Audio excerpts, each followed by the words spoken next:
Ambassador, you will attend activations and interact with many people. You must be bilingual, have a valid driver's license with a good driving record, flexible schedule availability, including weekdays, weekends, and holidays. If you're interested, send your resume to Human Resources at RadioUnited.com. Radio United is an equal opportunity employer.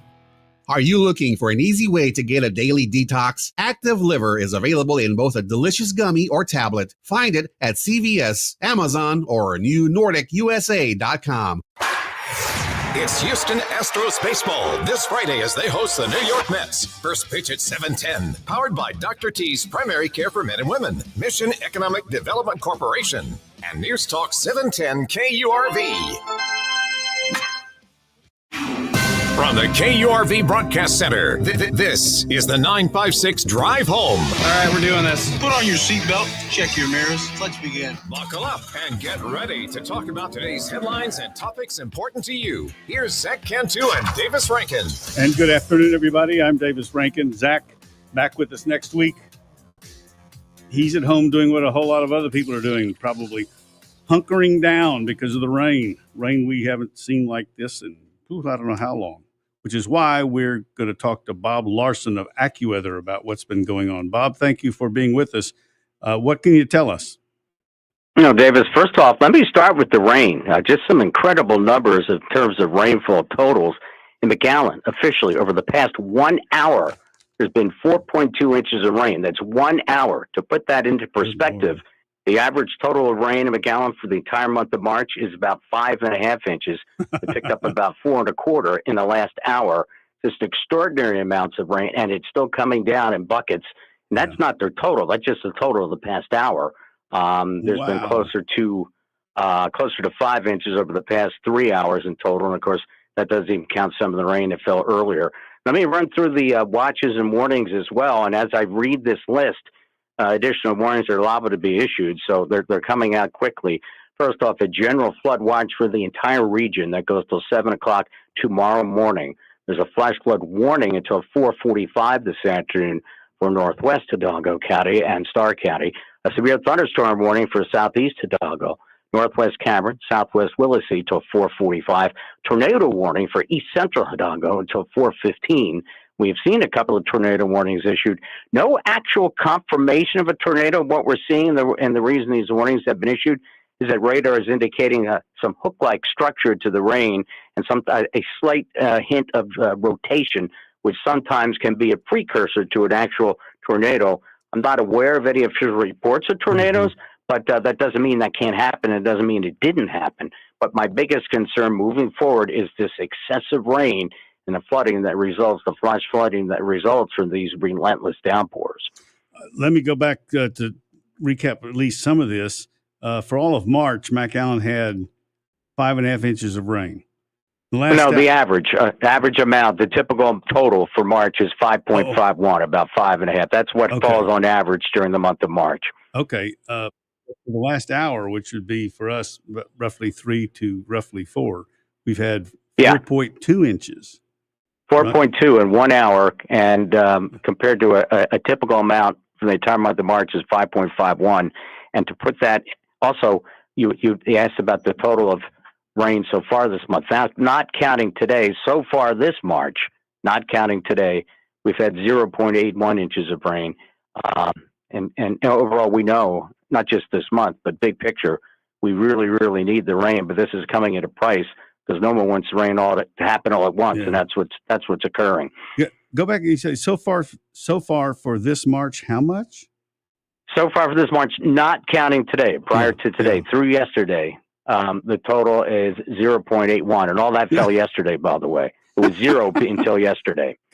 That's just so it was as dramatic a rainfall today as I thought. I got caught in it, and I couldn't see. I mean, I couldn't see anything hardly. And then I thought I was hearing I thought I was hearing hail, little bitty bits of hail in central McAllen. It's possible. I've not gotten any reports of large hail, but the sheer intensity of the storm certainly would lend itself for there to be small hail, and that can easily happen. And very good point about the visibility.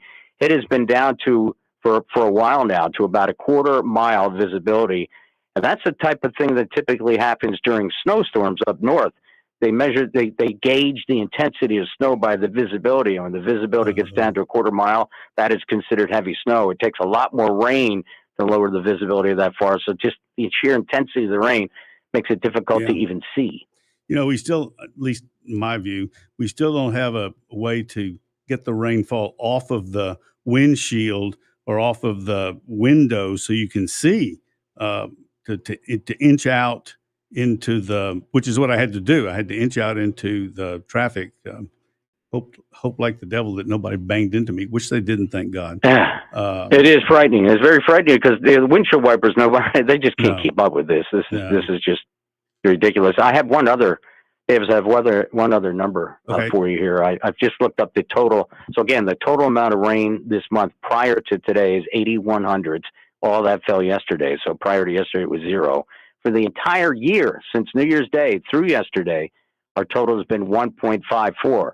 So quite frankly, quite honestly, literally, we picked up more rain in the past 60 minutes than we did this entire year, 2025, prior to this past hour. That's just, I didn't realize it was that bad.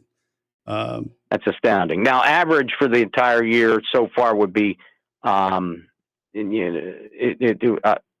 that number just ran right off my screen. I have to come back to that. But this is just extraordinary. So about 1.5 inches through yesterday. Is that right? Yep.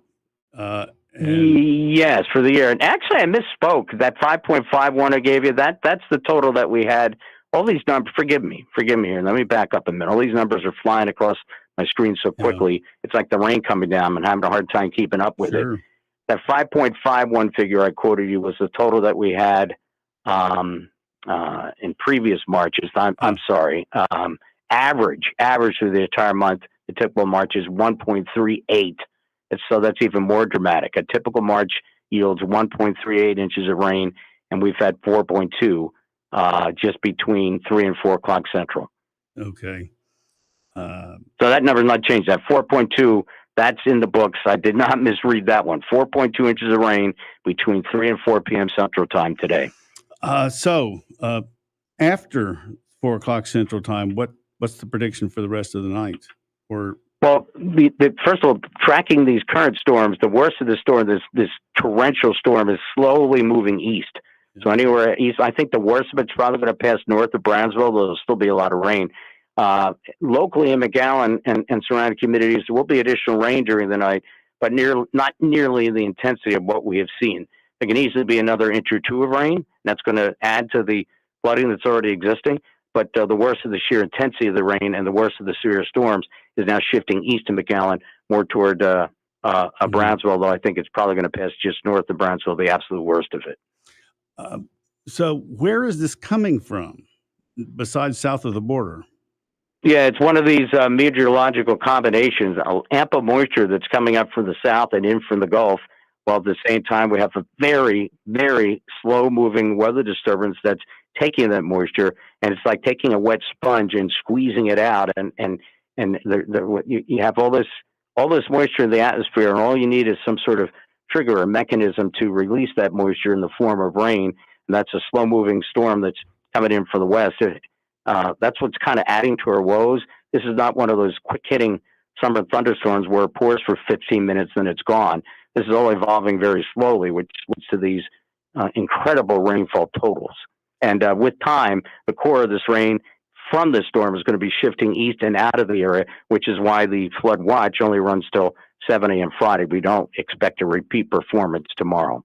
Could be a shower here and there, but nothing at all like today. And okay, well, I think that wraps it up so far. We're going to talk for you and for the listeners, we're going to talk with a local irrigation district guy about where this water is going and what it does. Because when it rains like this, we start thinking about how much water do we have in the reservoirs, et cetera. This is pouring on both sides of the river. So that's good news. Yeah, and it comes down to this place, you get a lot of runoff, and it doesn't all get absorbed into the ground. The reservoir is a different story, but that's what leads to the flash flooding when it comes down so fast. Not enough time to seep it into the ground, all of it. Yep. Thank you very much, Bob Larson. We appreciate it, and we will talk with you again next hour. All right, so there you have the bitter truth. Inconvenience, yes. A blessing, yes. It's all of it at once. You're listening to the 956 Drive Home here on 710 KORV.